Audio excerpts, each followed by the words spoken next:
Hello, Scrappy friends. Welcome to Workshop Wednesday. So this is not a live presentation like I like to do. As you notice, it's a pre-recorded episode because I am away on some much needed family time.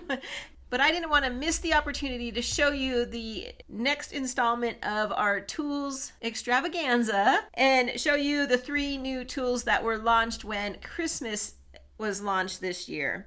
So these are the 3 tools. We have the Ribbon and Bows Border Punch, we have the Festive Light Bulb Single Punch, and the Linear Plaid Border Making Cartridge. These are all new within the last month, and we're going to take a little bit of a deep dive into these 3 different punches today. So let's go ahead and jump in and begin with the Ribbon and Bows Border Punch.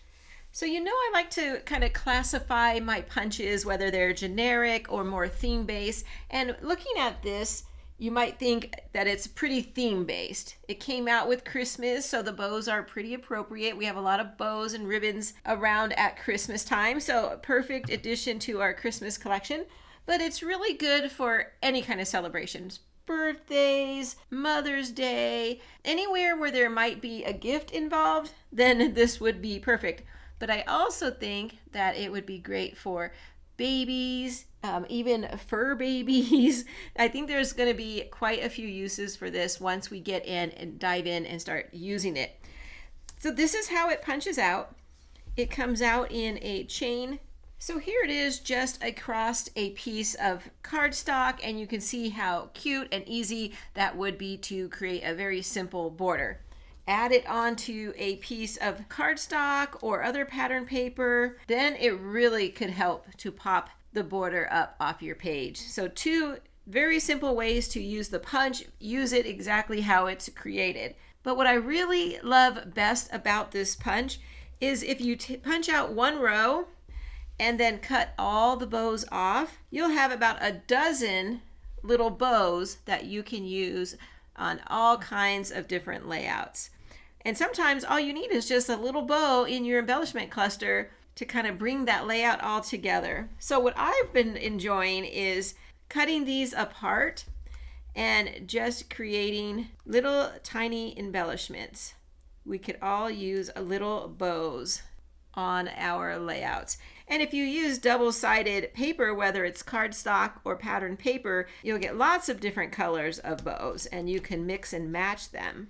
Then we can just take our simple border punch and kick it up a notch by just putting on an area where we can put a little bit of embellishing or titling, and even more bows.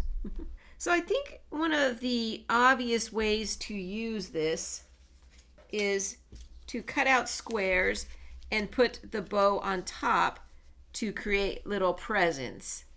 This one here, this is a 1 1/4 inch square, whereas these 2 are 1 1/2 inches. I think if you go any bigger than that, it might look like the bow is not the right size for the present. But these make cute little presents and cute little embellishments to use around on your page. And here it is. I cut one out onto bronze shimmer paper just to add a little bit extra bling, and put it on top of some Christmas paper. And there we go. I have a beautiful Christmas present. But let me show you a couple other ways by adding just 1 single bow can help create some embellishments. Here I made a very simple Christmas wreath. And let me show you how I made that. Okay, for this I'm going to just bring in a scrap piece of Christmas paper and my medium and my small circle custom cutting templates, as well as my red blade. I'm going to start with the small one, and you just need a piece of scrap that's big enough to cut out basically the center of the medium-sized circle. So I'm going to start with the red blade on the inside track of the small circle and cut out the small circle first. Then I'm going to center the medium template as best as I could around the hole I've just cut out. That looks pretty good. Red blade on the inside track again. And there we go. You basically created a donut shape with a circle with a hole in the middle. And then what I did on this one is I went with my little distressing tool. I went around the edges. I wanted the edges just to be kind of roughed up. So I think most wreaths will have like a roughed up little edge or some leaves. And you can really decorate this as much as you would want to. I'm just trying to give you an easy way to use the bow. And then I went on the inside as well. This little distressing tool is perfect for inside like this. And if you didn't have a distressing tool, you can just use your finger. So there, it gave it a little bit of distressing around the edge. I love that. And then I just bring in a bow and I punched out a few different colors. And let's take the gold one and just put it right on there. And that would make a very super simple embellishment that you can use on a layout or on a card. Let me show you one more idea I had with using the bows loosely individually on an embellishment. I made this cute little banner. I love using banners. I've said this before. It's kind of my go-to embellishment when I'm looking for something to do. I just took the banner, put 3 bows down at the center, some of our word stickers, and then I put a little hook here with some twine. So let's go ahead and make this one. I have a blue piece of paper here. This is just a scrap. This one is about 1.25 inches, whereas this one is only about 3/4 of an inch. So you can use whatever size you have. Now I'm going to start with putting my banner up there. And since it is voting day here when this this video comes out, I'm going to make a little patriotic banner. So I'm going to put my word sticker up here that says USA. And then I'm going to bring in some different bows. So here I'm going to have a red one, a white one, and a blue one. So I'll go ahead and adhere those and cut my strip into a banner. I'm going to trim it down and then give it a little banner cut at the bottom. Bring in some twine. And on this one I used some white glue, but this time I'm just going to use a glue dot. And put it on the back like this. Cover it up with the glue dot. And I'll have to come back probably and put a little piece of scrap cardstock behind there. Super cute little banners that you can instantly make for whatever your theme is. Just adding a couple little bows. Who doesn't love a sweet little bow on your project? Now, this one is one of those punches that I suggest just leaving on your desk for a little while so that as you're making some layouts, you can start thinking about how you would want to incorporate it, and you're going to find so many other uses for your bow. Then once you have it in your mind and you're done using it for a while, then you could put it with your other punches and then just remember to go back and get it when you need it. So let me clean this up, and I'm going to be back with the linear plaid border making cartridge. Okay, hold on. So this is the linear plaid border making cartridge, and this is very typically what I would call a generic punch, because this is one that is not theme specific. It did come out with our Christmas, but as you can see there, it could probably be used on several different types of layouts. What I found with this punch is it looks good the way it is just by itself, and you could certainly use it as a border just like that, or tucked in behind pictures or layers of paper. This one would add a lot of texture to our layouts because it has a lot of open holes. But so what I found out with this one, in my opinion, I think it looks really nice when it's layered up with other pieces of paper, whether that's patterned paper or cardstock. And it's also really nice when you add it with other punches. So bringing in layers of paper and other punches, I feel like really spruces up this border punch out. So here I have it on a punch out using Citrus Slice, one of my favorite border making cartridges. And it's an edge punch, so then I made this width up here before, when I trimmed it off the paper, I made this width up here wide enough to accommodate my linear plaid punch out. And I just adhered it on. I topped this one with a small thin strip of washi tape just to add a little something. You'll see that one edge is a little bit wider. You can even that out because this is the side up here that you're trimming down. So I could have made it wider, but to kind of distract from that, I put a little thin piece of washi right there. You could do the same thing with a thinly cut piece of pattern paper, so like 1/8 of an inch or even smaller. And then that's all I did.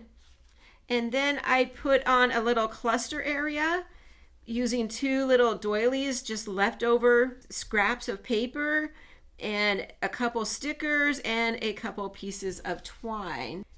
So you can see how simple that is, and it just really adds to the texture of the page. So that's the way I'm going to use it the most, is with different layers of paper. Here's another one.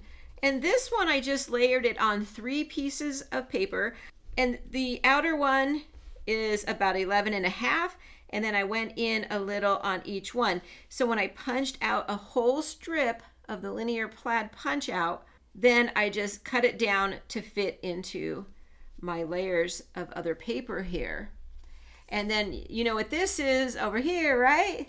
It's our corner rounder. I turned it and I used the outside notch. I like to call it the ticket punch, and I notched each one before I adhered it, and it gives it that beautiful custom look. And then again, just some random leftover die cuts, a few stickers, embellishments, a little tag, and it created a cute little border. And then the last one I want to show you is I layered this one on top of some circle punch outs. So same thing, I used the linear plaid punch out, and then I took our 1 3/4 inch circle punch, punched out 7 circles, and then adhered the punch out to the circles, and then did some simple embellishing on top with our leafy vine punch. And I had these leftover fabric flowers in my stash, and of course my favorite word stickers. I just put one there and gave it a banner cut and have that cute little border. So let's recreate this one without the fabric flowers and use our tools and some different colors, because it seems here that I was using a lot of maybe outdoor colors, and maybe it's because it's the fall or I had these colors out already. I don't know. So I'm going to bring in some playful colors, and let's recreate this one and see if we like it in some more playful, fun, bold colors, okay? So I'm going to bring in some papers from Bright Delights Paper Pack, and I'm going to use the orange for my punch out of the linear plaid, and then the purple for the punch outs of the 7 circles that I need.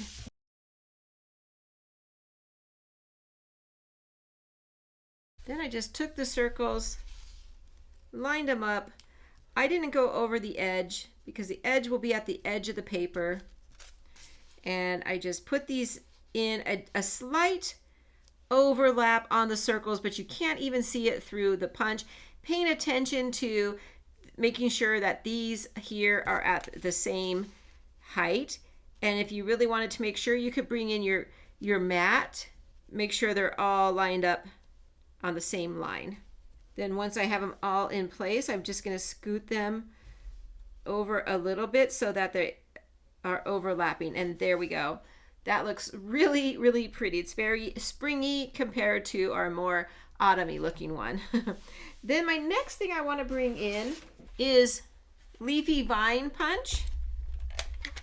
So far I'm using 3 punches to create that, and you'll see up here that I only used a half of it, but I'm going to go ahead and punch out the whole vine because I can use it for something else later.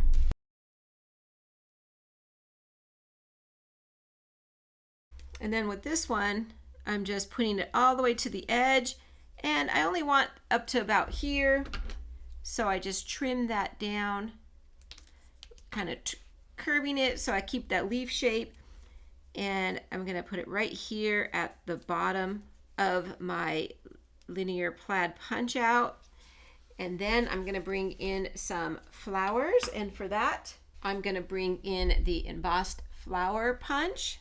This is a petite flower that has some nice detail on it, so that's why I use this one. You have to give it a little bit of an extra push down because you're getting the embossed detail on it as you're punching down. And I'm going to do the same thing. I'm just going to stagger them. I think I'll start this one up here at the top.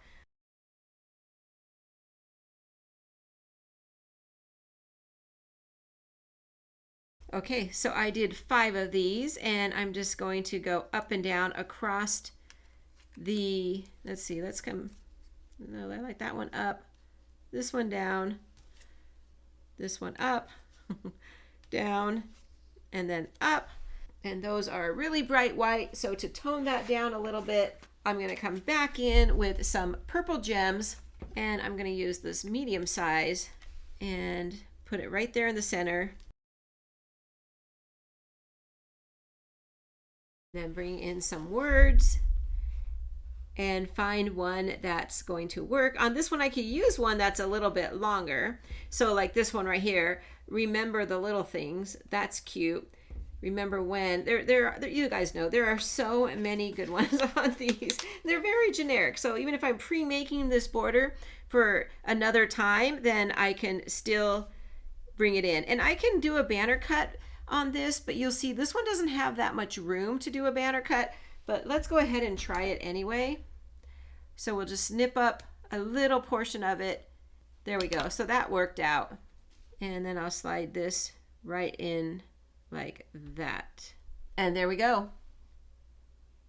Super cute, super easy, and I used 4 different tools. What did you think of that one? That one's a fun one. Okay, let me clean this up, and I will be right back with our last one, which is the Festive light bulb. Okay, of these 3 new punches, the Festive light is by far probably the most on point with being a theme punch because it is designed to be a Christmas light bulb. And here's what it looks like punched out by itself. So what would I do with this? Well, I know the first thing I would do is I would want to make the cap a different color. So why not, right? I'll bring in my bronze shimmer again, and I would just do another punch out. And you can layer it up, and you probably don't even need a whole punch out for this, but I would take the green one and cut it off and then adhere it onto this one like that. And then I would have a different color topper, because a lot of times we'll find that those are different colors, and you can make these custom to match the lights on your tree. This is cute because it's very petite. It is about 1.75 inches. So we can get a lot of these on our page, and we can customize it in any color using cardstock or patterned paper. Then what I would do is I cut this out with the decorative trimmer, but any way that you can get a thin piece, and then you can make a very easy layout by just hanging these down the side. Like here's one, here's another one that I did with some silver paper, and there we go. And you could just make them coming down the side of your paper in different lengths and different colors, and you have a very quick, easy side border to your page. What I wanted to do is do something a little different. So I would bring in a couple other ones in different colors. I'm going to bring in my garland banner punch, and I'm going to string my light bulbs a little bit differently. So I'm going to make a small punch out.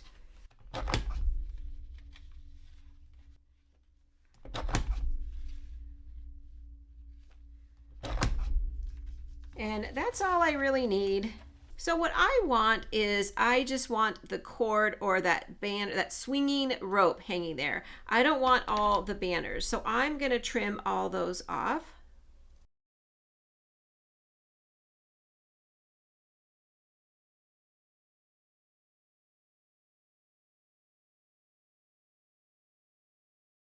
So then I would take my punch out after I removed the banners and I would kind of put it in a sway like that, and then just kind of stagger the light bulbs across the sway of the strip left from the banner punch.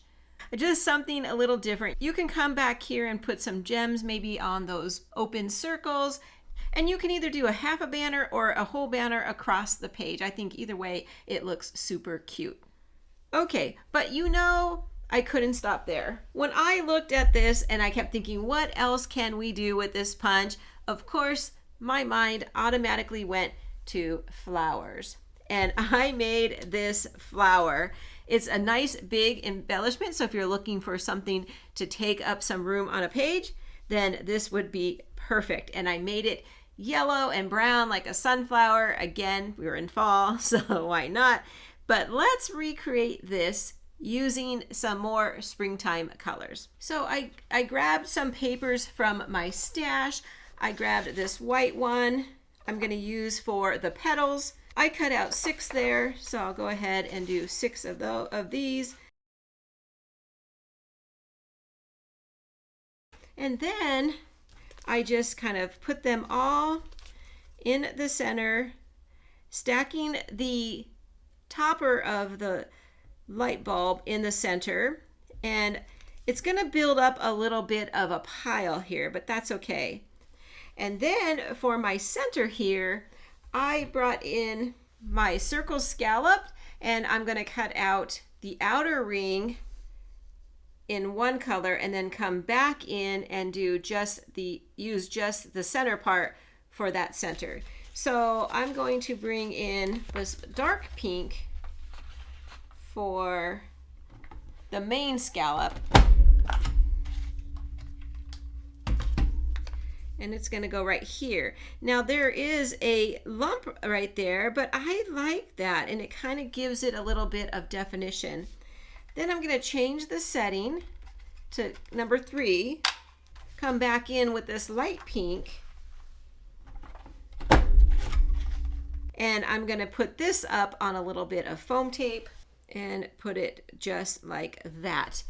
And there we go. We have a nice big flower embellishment that we can use on all kinds of different layouts. And the reason I went with the flower is because if you're packing for a crop and you're going to take this to do some Christmas layouts, but then when you get there you realize you want to do something else, you have this punch and you don't have to pack all your other punches.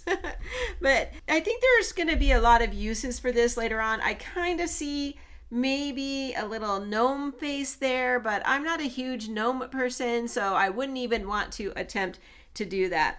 But there is one more thing I want to do with my light bulbs that I forgot to show you up here, and that is to come back to our original punch, which was our ribbon and bows, take our bows and decorate our light bulbs with them. That way we're kind of mixing and matching all of our new punches. I hope you enjoyed this episode of Workshop Wednesday. Come back next week and see what we're going to do. But until then, take care, everybody. Bye-bye.